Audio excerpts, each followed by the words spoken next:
On July 6, 2026, Cuba's power plant collapsed again.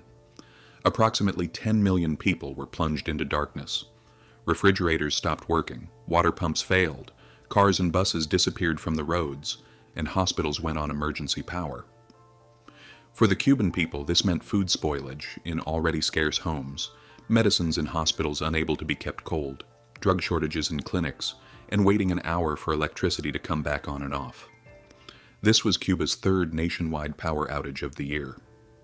Havana blamed the United States, Washington blamed communism. And after more than 60 years of sanctions, famines, failed reforms, external dependence, and economic isolation, a question now hangs over the island. Is Cuba collapsing because socialism failed or because America never allowed it to recover? Welcome to The Financial Historian, where money, power, and history collide, and nothing is as simple as it seems. To understand how both forces created this catastrophe, we need to separate two stories that are often shouted before each other. The American story says Cuba is poor because communism eliminated incentives and replaced markets with bureaucracy. The Cuban story says the island is poor because the world's largest economy tried to isolate and strangle it. The problem is, both claims contain a bit of truth. Cuba's internal system explains much of its weakness.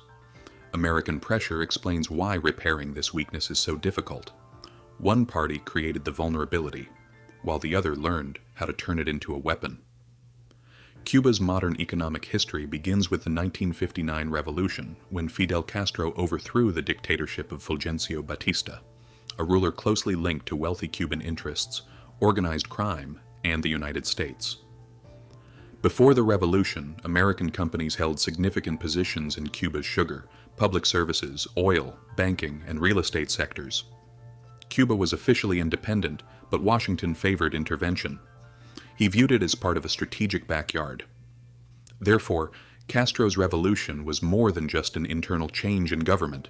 It represented a direct rejection of American political and economic influence from Florida, located 90 miles away, and involved nationalizing large properties, factories, public services, banks, and foreign assets. This expansionist policy helps explain why many achievements, still significant for many Cubans, in areas such as healthcare, education, and scientific training, as well as the revolution itself, once enjoyed genuine legitimacy. It restricted independent media, centralized economic decision-making, limited private enterprises, and made the opposition dangerous. Ultimately, power shifted from the people to the state. When the state controls most major decisions, poor policy can spread throughout the entire economy before anyone acknowledges failure. Cuba has become one of the clearest examples of this. The country possesses fertile land and an environment capable of producing far more food than it currently does, yet remains dependent on imports. State procurement systems, controlled prices, limited access to equipment, restrictions targeting farmers, poor logistics, and shortages of fertilizer and fuel have repeatedly reduced production. However, the state continues to maintain control over a significant portion of critical inputs, wholesale networks, foreign exchange, and distribution. A farmer could be said to produce more diesel fuel than necessary, using a tractor for diesel production, parts for irrigation, reliable transportation, or at prices lacking any real economic value. In a system that hinders success, it is better to demand more effort from people than to rely on subsidies. The Soviet Union became dependent on these arrangements. For decades, it purchased Cuban sugar under favorable conditions and supplied subsidized oil, a practice funded by the state that masked numerous weaknesses. Yet Cuba lost its primary source of support almost overnight. The economy entered a special period. Fuel supplies ran out, food prices plummeted, transportation systems collapsed, and factories closed. It learned to cope with shortages and hunger. These challenges persisted, but the illusion of self-sufficiency vanished. Later, Venezuela provided discounted oil in exchange for support from Cuban doctors, advisors, and political cooperation, becoming a new lifeline. It allowed Havana to postpone the more difficult question: how could Cuba build an economy capable of generating sufficient revenue to finance its energy needs, food supply, infrastructure, and imports? Medical services generated foreign exchange, but Cuba failed to establish a stable version of the Soviet model. Instead, it replaced one form of dependence with several others. The country relies heavily on outdated thermal power plants, many of which still operate using aging technology and machinery that have been maintained through trial and error for decades. The country was not designed for major repairs, equipment upgrades, or regular fuel imports. Renewable energy arrived very slowly for an island blessed with abundant sunlight. The embargo made financing, spare parts procurement, and investment difficult. Moreover, Cuban policy also restricted foreign capital and private investment capable of modernizing the system. It did not build faulty power plants, and the Cuban government failed to replace them. Nevertheless, it ensures that the lights remain on. So, why has the United States remained so hostile toward Cuba? It's easy to say that America detested socialism, and anti-communism was certainly central to its stance. However, the animosity ran deeper. Before reaching the compensation agreements accepted by Washington, Castro had already diminished a superpower within its own sphere of influence, turned the conflict into a personal and lasting one, and the 1962 missile crisis brought the world closer to nuclear war. He also supported revolutionary movements abroad. For Washington, Cuba has become a symbol of lost control, the threat of the Cold War, and a challenge that cannot be allowed to succeed. Domestic politics, in turn, has turned hostility into policy focus. Cuban exile communities, particularly in Florida, have become an influential electoral constituency. Politicians realized that maintaining pressure carried less electoral risk than advocating for normalization. Subsequently, Congress codified key elements of the embargo under the 1996 Helms-Burton Act, significantly complicating any president's efforts to dismantle the system alone. The Cold War era constraints evolved into legal, identity-based, and institutional inaction. Yet the fundamental logic of the pressure campaign was starkly simplified. In April 1960, a senior official from the Ministry of Foreign Affairs stated that Castro still enjoyed broad public support and there was no significant political opposition. The proposed solution involved weakening Cuba's economic vitality, depriving it of money and resources, cutting wages, and fostering hunger, hardship, and eventual government collapse. These words are crucial as they reveal the underlying mechanism. It was no mere coincidence. It was expected that the hardships would create political pressure. They would further worsen living conditions, reduce government resources, foster dissatisfaction, and ultimately lead either the public or fearful individuals within the country to overthrow the regime. The real challenge did not lie in this strategy itself. Rather, it lay in transmitting that pressure, and it remains so today. As for what changes have actually occurred, what exactly did the embargo achieve? It increased the cost of doing business with Cuba, curbing investment in critical sectors such as banking, transportation, insurance, technology transfers, and access to credit. He isolated the candidate and made every administrative error even more costly. Yet he failed to establish a liberal democracy, did not dismantle the Communist Party, and did not further weaken the security state beyond its core functions. The government remained in power while ordinary Cubans sacrificed their incomes, mobility, food supplies, electricity access, and years of life. This narrative is often framed as America's refusal to engage in trade with Cuba, but that is incomplete. The United States holds a central position in global banking, dollar payments, insurance, transportation, and access to the world's largest consumer market. This gives Washington significant influence over the actions of non-American companies and governments. A foreign bank may consider a single compliance violation as a threat to dollar access. A transportation company may determine that the associated documentation and penalty risks do not justify the benefits. An insurance company may deny coverage. An investor may proceed well before determining exactly what is permitted under applicable regulations. Generally subject to strict rules, licensing requirements, upfront cash payments, and other financing constraints, certain sales of food, pharmaceuticals, and personal goods are permitted. However, while there is no outright ban on each bag being carried on rice or medical shipments, technical exemptions do not create a situation where Cuba lacks the funds. Shipping companies are willing to take risks, banks are willing to process payments, or suppliers are confident that the rules will remain unchanged. A humanitarian exception may exist in theory, but the surrounding financial system makes it slow, costly, or even impossible to implement. Modern economic warfare never stops a warship equipped with advanced weaponry. It convinces its owner, insurer, banks, suppliers, and governments that the voyage carries no risk. This dynamic became particularly pronounced in 2026. A national state of emergency was declared regarding Cuba, and authorities initiated measures to impose additional tariffs on goods from countries supplying oil to the Cuban government, either directly or indirectly. In May, sanctions against Cuban officials and institutions were further tightened. In June, Washington imposed sanctions on Cuba's state-owned oil company, Cuba, as a response to the authoritarian government accused of exerting pressure and engaging in hostile activities. However, the practical outcome left fuel suppliers faced with a simple choice: sell oil to a small island, with cash shortages, or maintain access to the U.S. market. Oil shipments were reduced. Mexico and other suppliers faced pressure.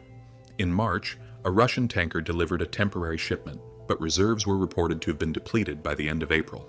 By May, Havana announced that diesel and fuel oil had run out in critical parts of the system.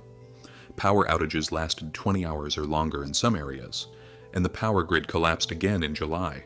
It would be inaccurate to claim that fuel restrictions directly triggered the full technical failure on July 6th, as the exact cause had not yet been determined. Cuba's power grid could fail due to a major power plant outage, transmission line failures, or an unstable system losing balance. However, the distinction between a trigger event and its underlying cause is crucial. It determines how widespread the impact will be. Not every fault in Cuba's grid has led to such consequences. This eliminated the buffer that allowed a malfunctioning grid to continue operating. Less electricity means less cooling capacity. Fewer diesel engines mean fewer buses, tractors, fishing boats, and delivery trucks. Small businesses face inventory shortages, hotels lose customers, tourism generates less foreign exchange. With less foreign exchange, Cuba purchases fewer fuels and spare parts. The crisis is now forcing it to finance its own continuation. No fuel can be stored in tanks. It is found in every refrigerator, ambulance, farm, factory, water pump, and hospital across the country. This is precisely where moral debates become problematic. It is not the Cuban people who are being criticized, but the regime itself. Humanitarian exemptions, support from the private sector, political prisoners, pressure tactics, and the allocation of government resources to elites and security agencies are all strikingly evident. These criticisms are not fabricated. Cuba is authoritarian. Officials and affiliated institutions have better access to scarce resources than ordinary citizens. This structure cannot be properly overcome. Often, it reinforces it. When scarcity becomes a problem, the state gains more power over distribution. Officials decide which hospital gets diesel, which industry stays open, which region gets electricity, and who gets access to a stable currency. Connected people protect themselves first. Ordinary households wait. Sanctions can weaken a country while strengthening the government's control over the rest. The embargo also gives Havana a powerful political weapon. The government can hold Washington responsible for the damage it actually inflicts. It can label the opposition as collaborating with the enemy. It can present economic control as national defense. It preferred to work as an effective method of not discussing its failures. The United States is providing the Cuban government with an excuse, and the Cuban government is using that excuse to defend a system that still needs reform. America or socialism gives the wrong answer. The Cuban government built an economy characterized by weak incentives, limited freedom, low productivity, fragile infrastructure, and dangerous dependency. American policy then sought to restrict access to capital, trade, fuel, and finance that could help the island recover, spending decades trying to make the latter illegal. Even that line needs one final adjustment. It wouldn't fix it that way. The country will still need reforms in agriculture, currency, state-owned enterprises, property rights, investment regulations, energy, and political accountability. It can be wasted, seized, or used to maintain the same leadership. The Cuban government cannot throw every empty shelf to Washington while refusing to relinquish economic and political control. It cannot deliberately exacerbate the scarcity the Cuban people are experiencing while claiming to support them. He knows that fuel shortages reach homes before they reach the political elite. He knows that deprivation doesn't deliver the promised transition. Maintaining policy is no longer an experiment. This is an election where the results are already visible. It can remain useful at home. The embargo rewards hardline voters. It allows for a show of force against communism. It provides leverage over properties, immigration, security, and political prisoners against dictatorship. And it punishes a government that Washington still views as hostile. It may be, but as a symbol, it is quite effective. This isn't unique to Cuba. Sanctions have now become one of the West's preferred tools of power. They are used against Russia, Iran, Venezuela, North Korea, and other states because they appear cleaner than war. No invasion, no television bombardment, no soldiers returning in coffins. Banks freeze money, insurers refuse ships. Technology stops crossing borders. Oil loses its buyers. The economy absorbs the impact. The factory remains standing but cannot obtain parts. The hospital remains open but lacks fuel. Food exists in another country but cannot be financed, transported, or refrigerated. The damage comes not through a single explosion, but through inflation, unemployment, shortages, migration, and years of lost development. This is the longest-standing demonstration of economic coercion becoming permanent. This policy may outlast the politicians who designed it, the Cold War that justified it, and the evidence of its failure. It can become part of the financial architecture, imposing itself through fear and habit. A country's decision can shape who trades with another country, even if it's not an American product. So, is America responsible for Cuba's collapse? It created many of the conditions that made the collapse possible. It built a system so controlled it couldn't attract enough investment, and so dependent it couldn't withstand the loss of foreign backers. And it previously punished criticism that could expose its failures. But America has spent more than 60 years trying to make those failures even more painful. It leveraged access to its financial system. By 2026, it targeted fuel supply to keep the island's electricity, water, transportation, agriculture, and hospitals running.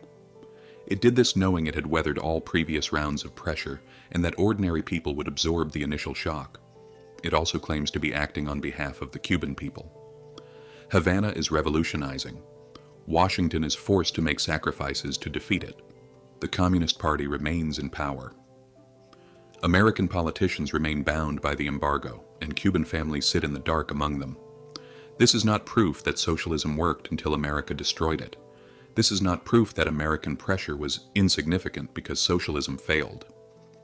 This is proof that when a broken economic system faces a permanent economic blockade, the government can survive even after ordinary life begins to collapse. Cuba built a fragile system. It paid the price for both.